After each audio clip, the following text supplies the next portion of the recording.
Hey everybody, I'm Dr. Matt. This is Lindsey. She helps run the Lion's Den Strength, Mobility, and Performance Gym, which we're at. And today we're going to talk about some exercises that middle-aged women that are working a lot can be doing to limit some of the pain that they're getting, especially when we're talking about low back pain. So, Lindsey, first exercise you'd recommend for any of these women?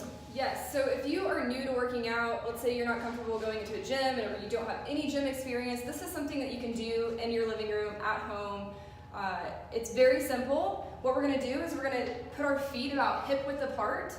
What we're trying to prioritize here is a good spinal, neutral spine, I guess is what we like to call it here at Lion's Den. So feet are hip width apart. We've got our spine neutral, meaning we're not rounding our back. We're just going to set our hips back. And we're moving, it's like a deadlift motion. So we're setting those hips back. We call this a hip hinge. I'm trying to keep that neutral spine. And I'm just stopping where I feel that pull in my hamstrings. And I'm coming back up to the top, squeezing my glutes, getting good glute hip activation there. And that's really important, especially for women who are sitting at a desk for long periods of the day. We start to lose this muscle strength back here. Absolutely. We start to compensate in the low back, which leads to a lot of that back injury, right? Yes, definitely. Okay, so that's the first piece of it, right? Yep. What would you recommend for the second part? For the second part, once you get that movement down and you understand how to keep a good neutral spine, we can add a little bit of a balance component to this. So we're going to stand on one leg. And also what this is going to do is help really isolate that glute and hamstring of the side that you're working on. So we're going to stand on one leg. If you need to start, you can hold on to something, the wall or a piece of furniture, but you're just going to do the same thing, setting those hips back.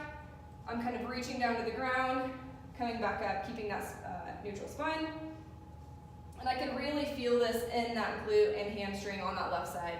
Then you can switch, do the same thing on the other side. Balance is a little, You're in pressure. You're on TV. Yeah, this is TV, this is live TV. Yeah.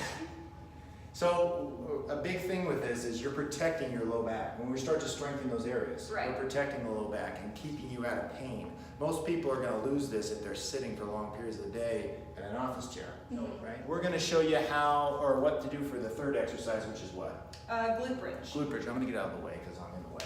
All right, so we're laying on our back here, knees are bent, feet are fairly close to our butt here. We're going to place our hands on the ground so that we can use our hands to push our hips up. We're going to drive those hips to the ceiling, and I'm going to push those as high as I can, squeezing those glutes at the top, coming back down. Getting a lot of glute activation here. If you really want to isolate that glute and the hamstring on this side, you can lift one leg up. This is a little bit of a more challenging modification, but we're going to drive through that leg, and then you can switch sides. Get about 8 to 10 reps on each side. Should be feeling that in those hamstrings. In those hamstrings and glutes. Okay, so if you're watching this, hopefully you got something good out of it. But I wanted Lindsey to share with you guys, in terms of programming and training, how often you should be doing this, how many sets, how many reps. So with the single leg deadlifts, how many are they doing? Yeah, with a single leg deadlift, I usually would go 8 to 10 each leg, 3 to 4 sets of that. Okay, yeah. And then bridges? Bridges, 15 to 20. And then if you're going to do the single legged, you want to make it a little bit more challenging, maybe 10 to 12 each leg. So easy. Yeah. It doesn't take a lot of time. It doesn't take a whole lot of time. Yeah, really not much out of your day is going to be wasted by doing these exercises. You'll feel better for it, you'll be healthier for it. Now, if people want to know more about you, how do they find you?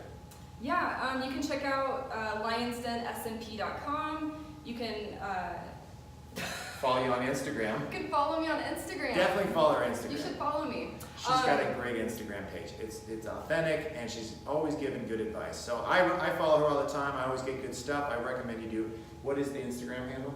It's _ Lindsey, Lindsey, green, just like the color. Okay, cool. That's where you can find. And yeah, for doing your first on the spot. Thank you. Yeah, movement tutorial. I think you did pretty good. Yeah, what do you guys think? Thanks for watching, and let Lindsey know if you need any help or advice. Thanks, guys.